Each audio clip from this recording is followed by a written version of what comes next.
Uh, Talking about your influences, to start, there's one particular comic strip that is a very obvious influence on your work.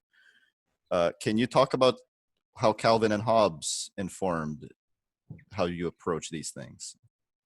I grew up loving Calvin and Hobbes. I think I was 7 or 8 years old when that strip came out, and before that, I was into Peanuts and stuff. Comic strips were already something I was into, but Calvin and Hobbes came out, and it was.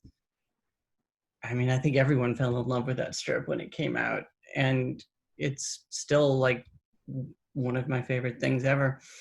And it was hard not to be influenced by it. It was this combination of sweet and caustic and fanciful and grounded that I think a lot of us aspire to.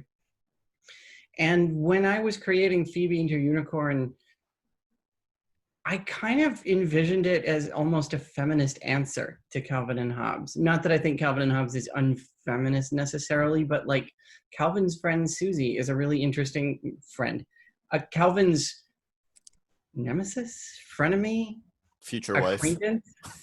Susie from Calvin and Hobbes is a great character, and I always felt like we never got to see things from her point of view in the way I would have liked. I always thought that would have been nice. Like Susie's this smart, interesting kid, and she's only ever a foil for Calvin in the strip. And so I've described my strip before as Susie's Revenge. Basically, when I was designing the strip, it was like, what's the girl equivalent of a boy and a tiger? It's a girl and a unicorn. And that seemed obvious as soon as I thought of it. And I think I wouldn't describe my strip as necessarily just like girl Calvin and Hobbes, although I don't really object to people describing it that way because there are obvious similarities. It's a kid and an animal.